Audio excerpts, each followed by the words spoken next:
এই স্কুটারটার মধ্যে এমন কি ওয়ার্নিং লাইট জ্বলছিল যে কাস্টমার তাড়াতাড়ি নিয়ে আসলো আমাদের এখানে। আমি কাকে দেখে এত খুশি হয়ে গেলাম। আমার বেস্টি আমাকে এমন কি এক্সপেন্সিভ জিনিস দিচ্ছিল, এটা জানতে হলে আমার পুরোটা ভিডিও দেখতে থাকুন।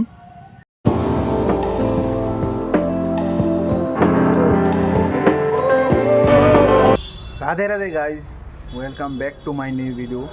তো আপনারা হয়তো জানেন না আমি কোথায় কাজ করি। আমি কাজ করি হলো সেনগুপ্তা বাজাজে, কাশীপুরে। তো এখানে আমি কাজ করে আজ বিগত 2 বছর হয়ে গেছে। তো আপনারা যদি কেউ বাইক নিয়ে সার্ভিসিং করতে আসেন কাশীপুরে সেনগুপ্তাতে, তাহলে আসলে আমার কথা নিশ্চয়ই বলবেন, বললে অনেকটা হেল্প পেয়ে যাবেন। তো আজকে সারাদিন কী কাজ করবো না করবো আপনারা দেখতে থাকুন আমার ভিডিওতে। তো এটা পেন্ডিং স্কুটার ছিল, আজকে ডেলিভারি হবে, তাই এসেই প্রথমে ওয়াশ করতে দিয়ে দিলাম। তো জল মারার পর শ্যাম্পু দিয়ে এটা ভালো করে ধুয়ে দিচ্ছে। তো ধোয়া হয়ে গেলে কাস্টমারকে ডেলিভার করে দেবো, কাস্টমার চলে আসবে কতক্ষণের মধ্যেই।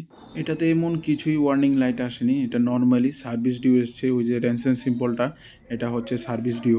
তো সার্ভিসিং শেষ করে কাস্টমারকে স্কুটার ডেলিভারি করে একটা কল ছিল স্কুটার রিসিভ করার জন্য, একটু প্রবলেম করছিল, তার জন্য চলে যাচ্ছি কাস্টমারের বাড়িতে স্কুটারটা আনতে।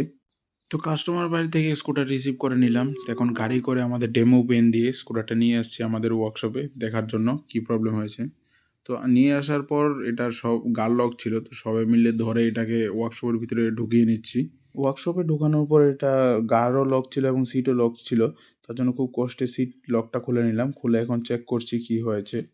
তো এটা এখন পুরো খুলে নিলাম, খুলে চেক করছিলাম কি হয়েছে প্রবলেম। এটা কিছু ফিউজের ইস্যু ছিল, বাইকে যেমন ফিউজ থাকে তেমন চেতকেরও ফিউজ থাকে, ফিউজের ইস্যু ছিল। তো তার জন্য আবার র্যাম্পে উঠিয়ে দেখলাম ফিউজগুলি, নতুন ফিউজ লাগানোর পর। তো এখন প্রবলেমটা কিছু সলভ হয়েছে। তো এটার কাজ করতে করতে লাঞ্চ ব্রেক হয়ে গেল। লাঞ্চ করার পর দেখলাম আমার বন্ধু এসেছে আমার সাথে দেখা করার জন্য। ওনাকে দেখে আমি এত খুশি হয়েছিলাম, অনেকদিন পর এসছে দেখা করতে। তো এইসব দেখার পর স্কুটারটাকে লাগিয়ে নিচ্ছিলাম একটু রেস্ট করে। স্কুটারটাকে রেডি করে এখন ট্রায়ালে যাব। যদি সব কিছু ওকে থাকে তাহলে কালকে কাস্টমারকে স্কুটারটা হ্যান্ড ওভার করে দেবো। তো সব কিছু শেষ করে চলে গিয়েছিলাম শোরুমে একটা জিনিস আনতে। তো এটা হচ্ছে মোস্ট এক্সপেন্সিভ জিনিস, আমাদের পেন ড্রাইভ। তো এটা দিয়ে আমাদের মাল স্টকিং করতে হয়, এটাই আমার বেস্টে আমাকে দিচ্ছিল। তো এটা নিয়ে এখন মাল স্টকিং করব আমি। তো মাল স্টকিং করার পর সারাদিনের কাজ শেষ করে নিলাম এখন আমি। আই হোপ গাইজ আমার ভিডিওটা আপনাদের ভালো লেগেছে। যদি ভালো লেগে থাকে তাহলে লাইক, কমেন্ট এবং ফলো করবেন। হ্যাঁ, সাবস্ক্রাইব করতে কিন্তু ভুলবেন না। রাধে রাধে, আবার দেখা হচ্ছে নতুন কোনো ভিডিওতে।